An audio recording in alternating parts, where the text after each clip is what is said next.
Hello, hello, welcome back to Oolykee Gaming and welcome back to another mod update. Now, this is a random one. This is not the 9 best mods from last week or something like that. No, this is totally different animal. I found 6 mods that I thought it was interesting. I missed this. I used to do this. I used to watch a lot of videos for other games where somebody was presenting mods like this, and I'm gonna try to do the best I can to present some of the mods in this beautiful game. A lot of them is gonna be on Mondays with 9 best mods or most popular mods in the last week, and some of them are gonna be like this. I went and combed through a couple of mods and I selected something that it will be quite useful in our Let's Plays, and I definitely think it's a really good thing that people should know about. Now, it's 3 maps and 3 mods. I'm gonna go for 3 maps first, and I'm gonna demonstrate how it looks. Let's get started.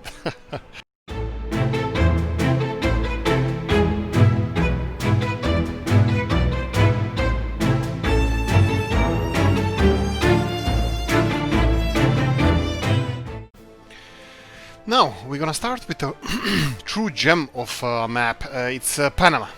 Straight away. It's Panama City, and I'm gonna read what the map author wrote about this place.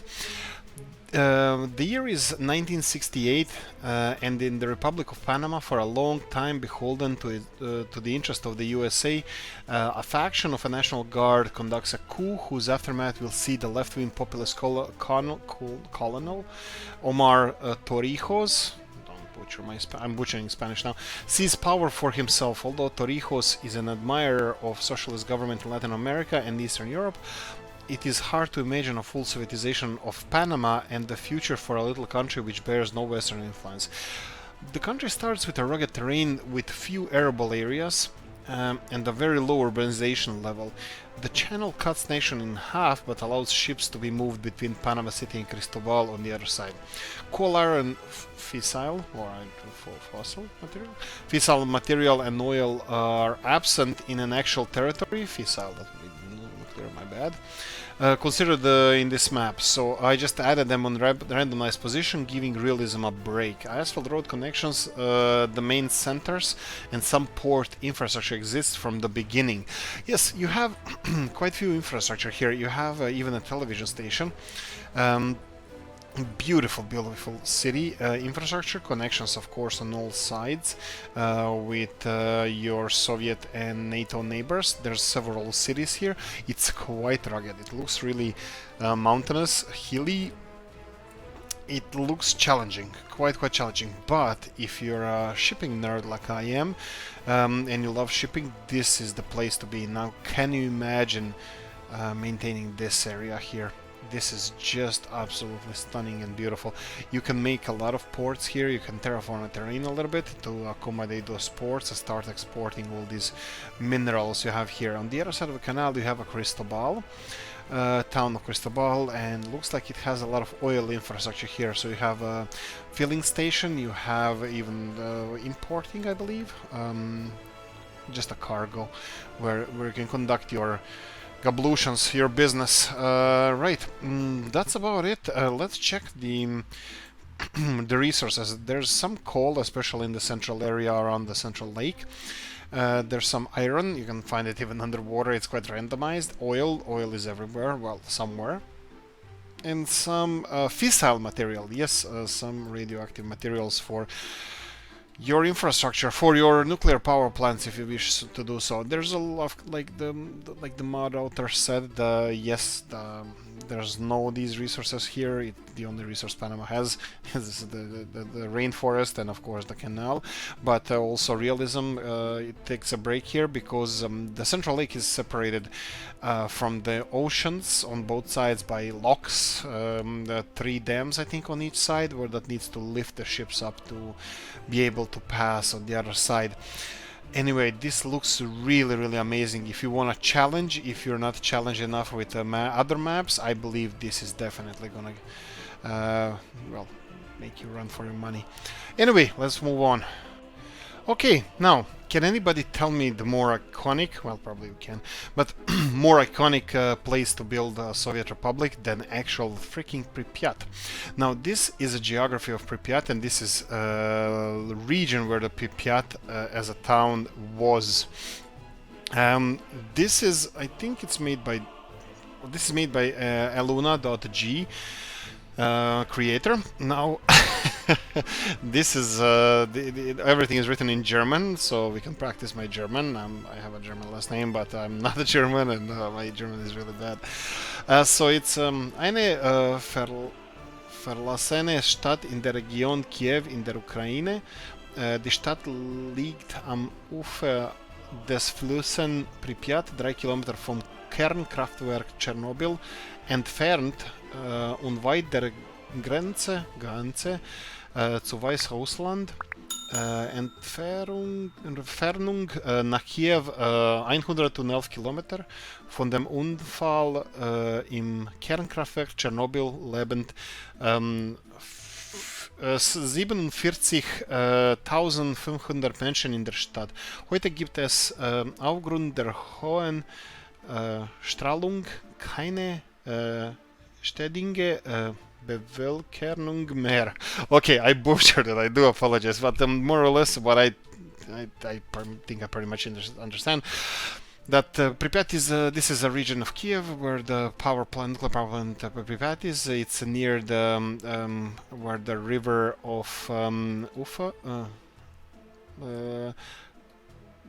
Where Ufa river goes to Pripyat river. Maybe no, it's not. Anyway, it's a Pripyat region, and you can build your nuclear. You can build your nuclear power plants here. Now, in real life, this would be the region, and unfortunately, just outside of this, you have even Duga 3, the all mystical Soviet infrastructure that you have. Pripyat would be placed somewhere around. I have no idea. I mean, like it would be here, and it actually had a harbor on the river here. Right. Coal is quite abundant, I can see, and there's a little bit dot of coal extra here. Iron as well. You can start here in northwest corner of the map. We have some oil reserves close by, and here and there we have some uranium ore. So yeah, we have everything that we need to start a beautiful Soviet city of Pripyat, if you wish to do so. Anyway, I think it's iconic that somebody made this map. I don't know about the quality. I didn't try to play at it yet. It's quite flat, and should give you a good head start by not have to terraform a lot of territory. Anyway, kudos for me. Right, okay, there's another iconic one.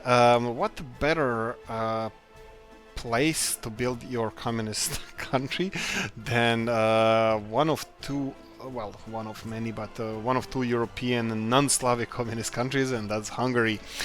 The state was considered itself to the heir. This is description of the map, so it's Hungarian People's Republic. The state was considered itself the heir of the Republic of Consuls in Hungary, which was formed in 1919 as a first communist state created after Russian Soviet Federative Socialist Republic, Russian SFSR.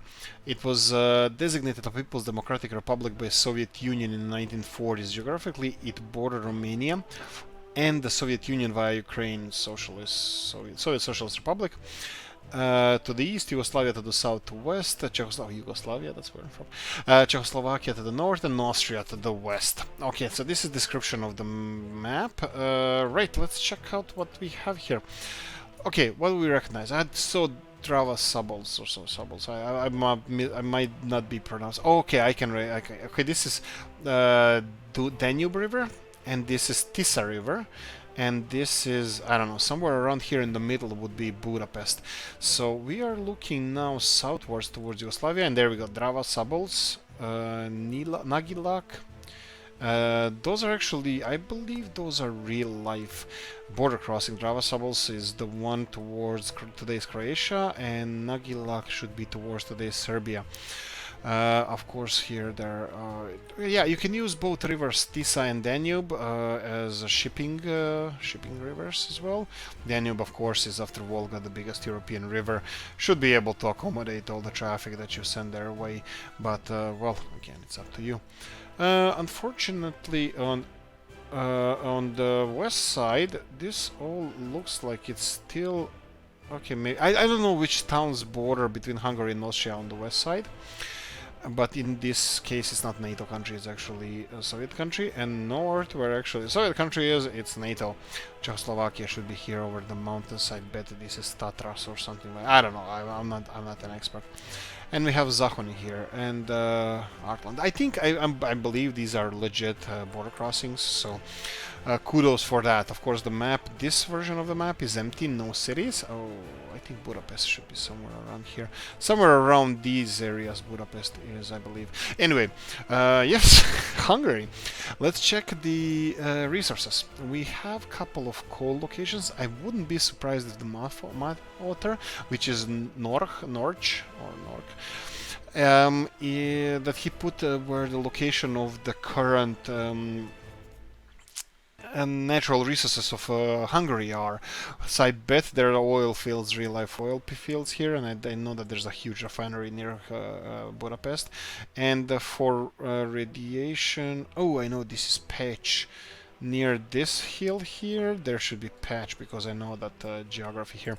And this is this here thing is river Drava, and it's Drava Subbles, and this is Danube, and this would be Baranya. Part of it is in Croatia, part of it is in Hungary, and then you have here the Vojvodina in Serbia.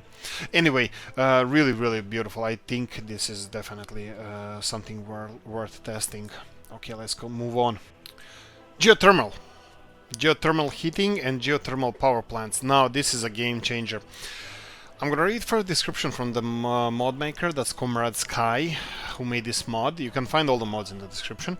But yes, warning, this plant is currently in testing. You can already build it, but new connections and adjustments may not be added to the old version. You may want to wait before building it in your save, but the differences should be minor and mostly related to balancing. I will add 3 more plants soon, 2 medium and 1 small.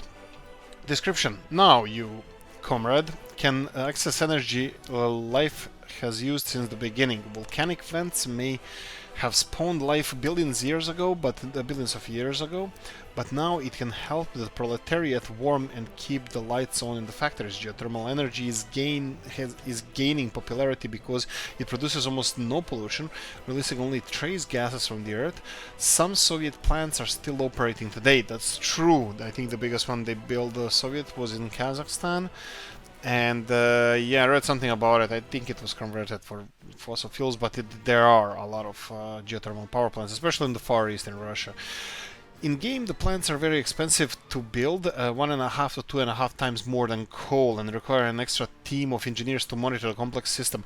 But they do not require fuel, so it's perpetuum mobile. And the plants require a long tunneling process, so they take a long time to build, to represent in multi-kilometer long plumbing deep underground.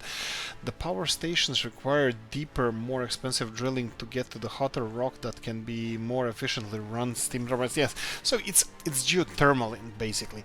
So we have 2 plants. One of them is electric, and of course I already made boo-boo here. So we have electric one, which is operating at practically zero. But if we connect it here, it's gonna explode. There we go. They can produce, as far as I can see here, would be 3 megawatts. Is it? Shouldn't be 16. Yeah, we need more people. Unfortunately, our test city doesn't have a shop now, so people are leaving. Let's call it leaving. But in the full production, they can go up to 16 megawatts of power, which is a little bit less than coal, but bear in mind, no pollution, which we have a pollution monitoring station here. Says no pollution. They weren't lying. And yes, they're both working at some capacity. Geothermal, unfortunately, it's April, so it's not really too cold. And the electrical production. It should be almost at 100% capacity. Unfortunately, we need more people to work them.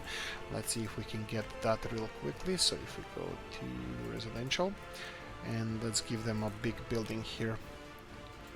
There we go. Hopefully this is going to be done soon, and we should get more workers and hopefully get this running close to 100%.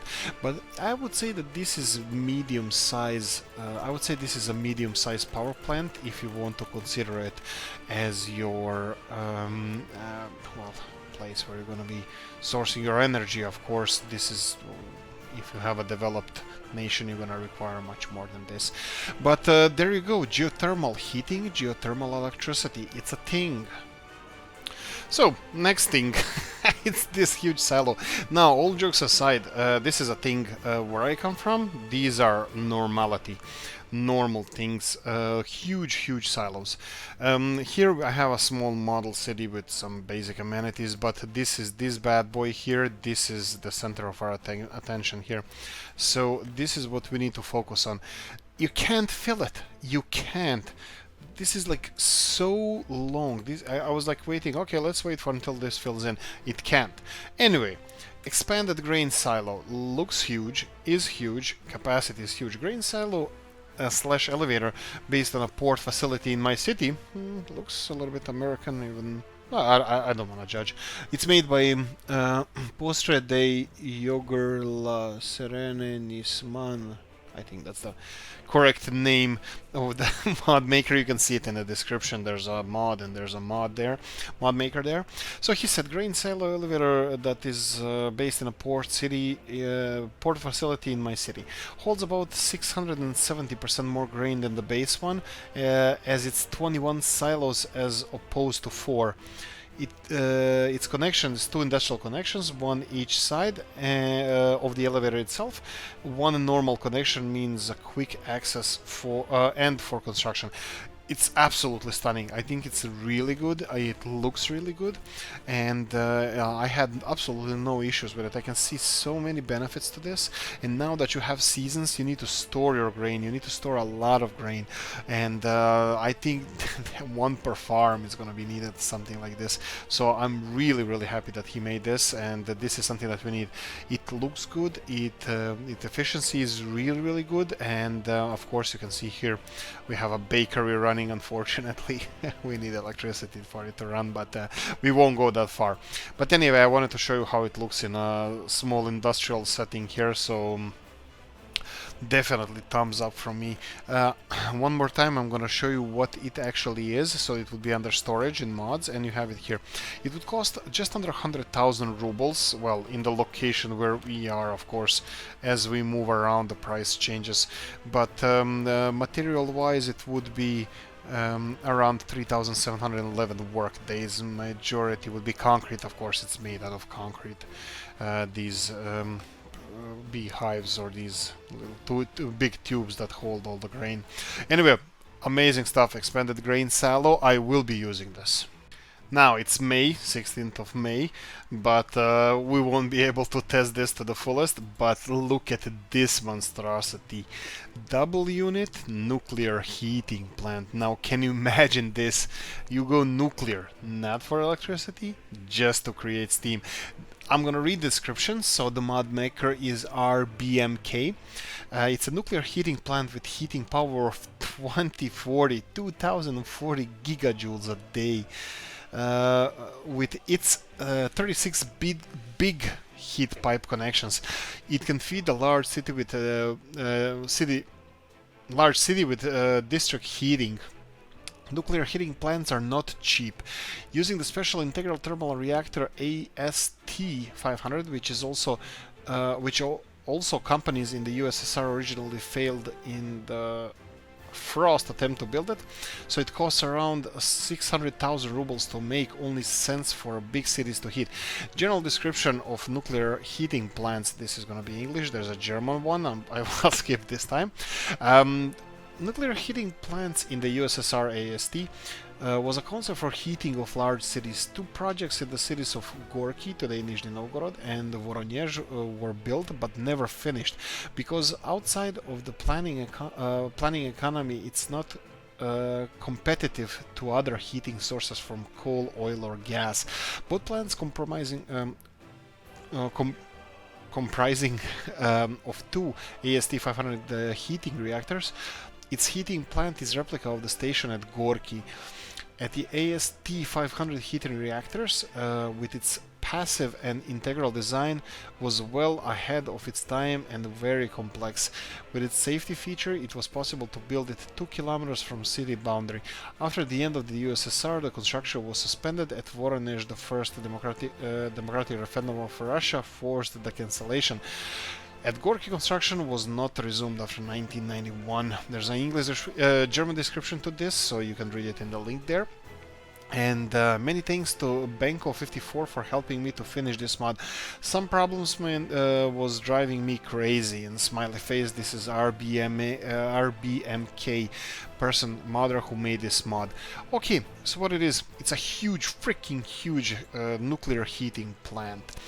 It creates 2040 gigajoules of heat and uses 300 kilos of nuclear, and creates 300 kilos of nuclear waste, uses 30 kilos.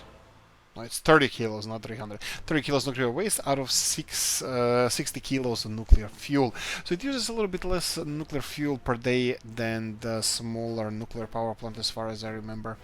Might be wrong there. Right, let's fire it up. There we go, nuclear fuel, off you go.